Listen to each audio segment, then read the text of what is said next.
Pilatos não tinha necessariamente conexão com Herodes, mas de repente os interesses se uniram, entenderam? Então, por exemplo, olhando historicamente, nós vemos que o movimento gnóstico, a um certo momento, no século XVIII, XIX, o movimento gnóstico se uniu com o movimento revolucionário. Como que aconteceu isso? Não existe nenhuma reunião histórica. Não, mas aconteceu que Pilatos e Herodes se uniram e virou esse troço que está aí. Entendeu? Então, se nós formos olhar a história da humanidade, nós iremos ver que estes vários movimentos estão quase que, a gente pode dizer, coincidentemente, se unindo, não é? Se unindo numa direção só. E a direção que os movimentos intelectuais têm adotado nos últimos 7 séculos é a direção de destruição de uma religião, chamada cristianismo. Ou mais especificamente de uma igreja, a Igreja Católica. Eu acho que vocês notam isso nos professores de vocês. Os professores de vocês, eles podem ser de linhas e de matizes diferentes, porém a grande maioria deles, a não ser aquele que é professamente católico, a grande maioria deles são contra a igreja. E até mesmo aquele que é professamente católico, para sobreviver no ambiente acadêmico, tem que fazer críticas à Igreja Católica para mostrar que ele não é bitolado. E que ele tem uma mentalidade crítica. Está entendendo? Claro que essas coisas foram pensadas por pessoas humanas. Mas eu digo assim, na grande visão histórica, não é? As coisas confluem de uma forma tão orgânica que você só pode pensar em uma artimanha de Satanás. Está entendendo? Bom, vimos hoje de manhã que o primeiro passo é obter de vocês um materialista. Claro que o diabo quer obter depois, lá na frente, mas isso é lá na frente, ele quer obter um feiticeiro materialista. Mas isso não necessariamente ocorre tão de imediato assim. Porque é muito difícil o cara passar de uma fé católica para ser feiticeiro imediatamente. Ele precisa de um certo período de materialismo, entendeu? E o materialismo, ele vai vivendo e convivendo dentro da gente, não é? De tal forma que você, aos poucos, imperceptivelmente, deixa de servir a Deus para começar a servir você mesmo. Vamos explicar isso. Vejam só. Você entra na universidade, eles recortam a realidade e dizem, você só vai observar isso daqui. E vão, através do hábito, né? O que é? A repetição.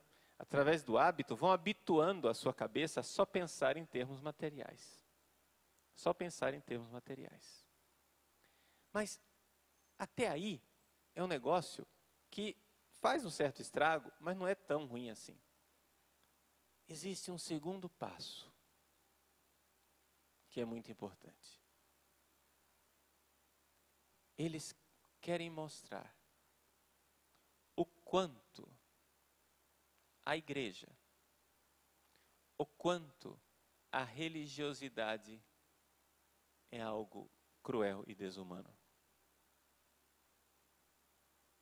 Eles querem mostrar que a igreja, ela é ditatorial e ela é contra a liberdade. E que eles, que seguem a razão, são homens da liberdade. E aí vem. Eles querem mostrar o quanto a igreja é cruel. E não é muito difícil mostrar isso. Eles dão aulas e falam da Inquisição, fazendo uma grande artimanha, uma grande maracutaia em termos de argumentação, que é o seguinte, é um sofisma. Eles dizem assim, veja, a igreja é contra a liberdade religiosa e a liberdade de consciência.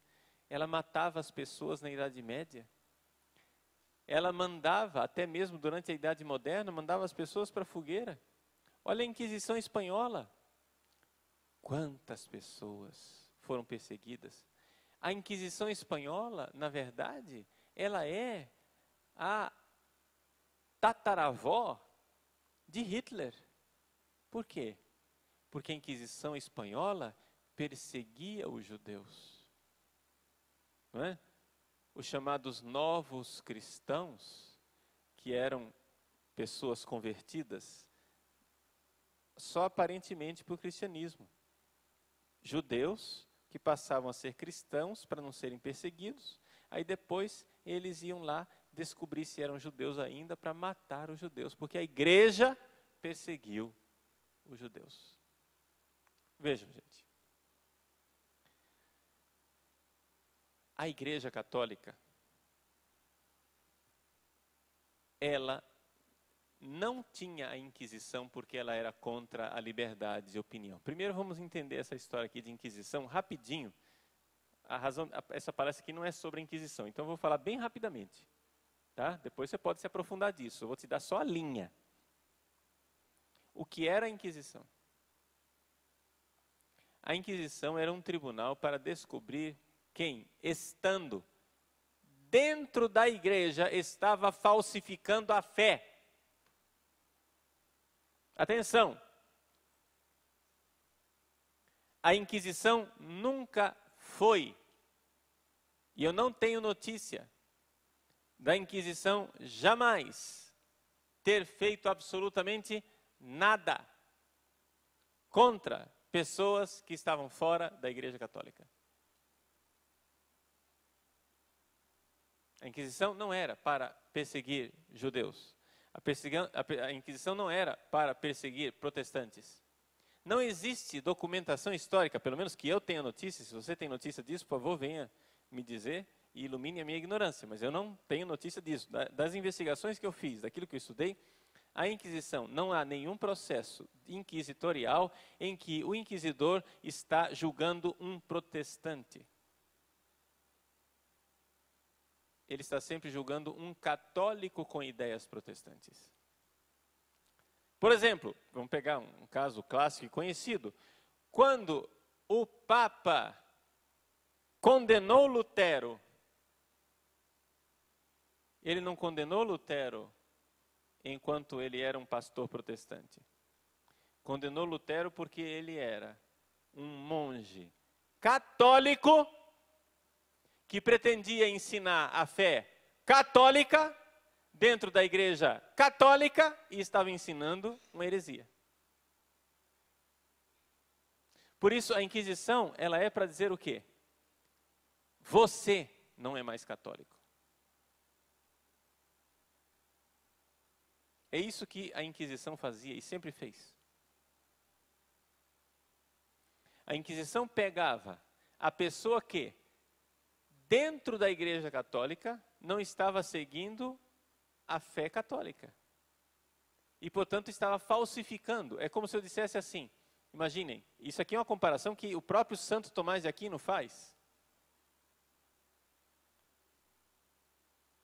O Estado, ele pune a pessoa que falsifica dinheiro, sim ou não?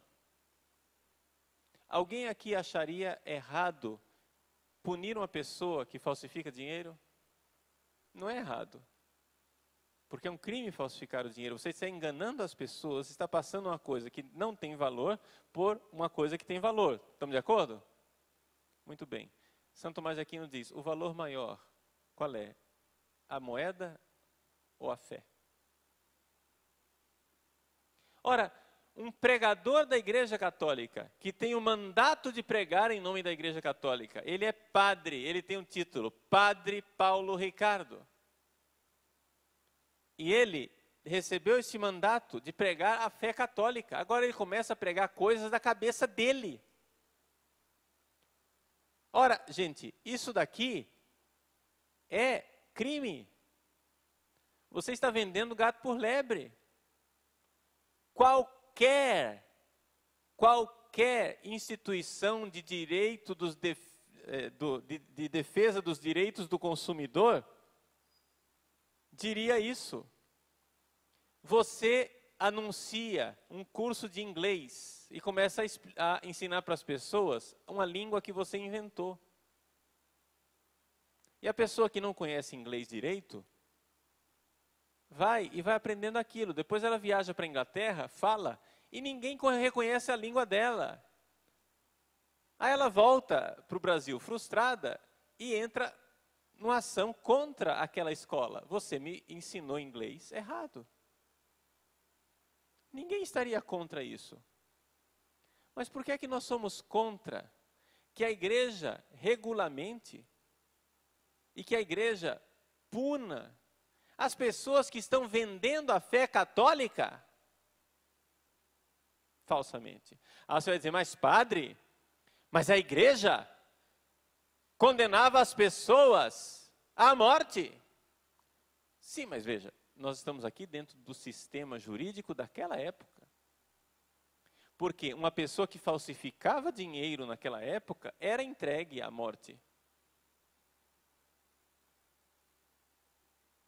O que hoje nós achamos excessivo, sim ou não?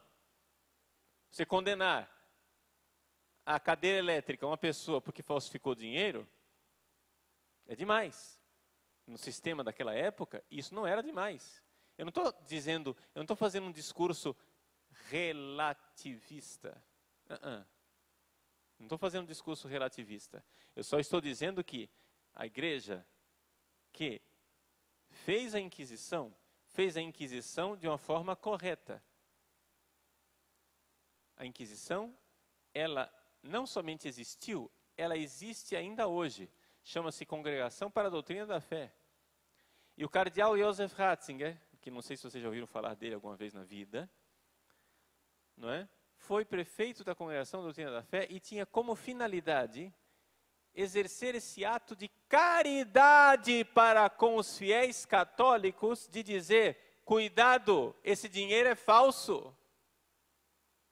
Cuidado, essa língua que você está aprendendo não é inglês. Cuidado, esta fé que você está aprendendo não é católica. Veja, eu não estou proibindo você de crer nisso. Por exemplo, quando a Congregação para a Doutrina da Fé condenou as ideias que estavam no livro do senhor Leonardo Boff, Igreja, Carisma e Poder, quando ela condenou aquelas ideias, ela estava fazendo um bem imenso ao povo católico do Brasil, pelo qual o povo católico do Brasil deveria agradecer imensamente, porque foi um ato de caridade. O que é que a doutrina da fé estava dizendo? Estava dizendo, meus irmãos católicos, não creiam nisso que está nesse livro, porque isso não representa a fé da igreja. Este Frei Leonardo Boff, está falsificando a fé. Está vendendo gato por lebre. Está dizendo que é fé da igreja aquilo que é uma ideologia dele.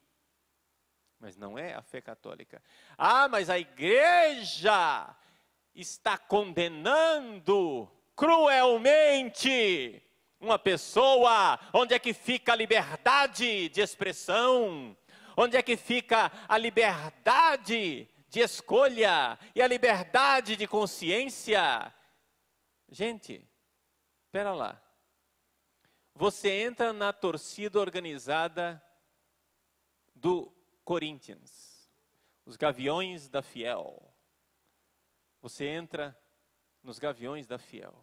E aí, no dia do jogo, você está na torcida organizada, você se veste de rubro-negro e sai cantando, uma vez Flamengo, Flamengo até morrer, Flamengo sempre eu hei de ser.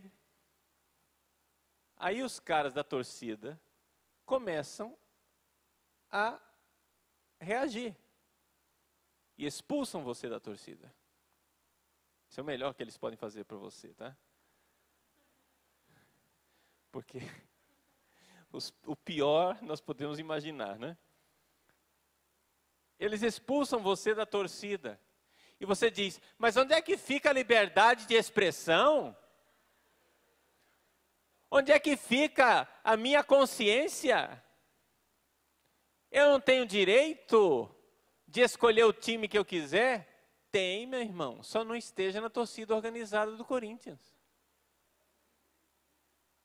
Você tem direito de ser flamenguista. E eu irei lutar para que você tenha esse direito até a morte. Mas, por favor, cai fora da minha torcida. Está entendendo? É só isso que a Igreja Católica quer. A Igreja Católica quer que esse bando de gente, esse bando de hereges que está dentro da igreja, vendendo a fé católica de um jeito, parem de falsificar a fé católica. Gente, nós não temos problema nenhum. Se os católicos nesse país se reduzirem a uma meia dúzia de gatos pingados, não tem problema. Mas que fique bem claro que essa meia dúzia de gatos pingados são os católicos e que aquele resto ali é de hereges.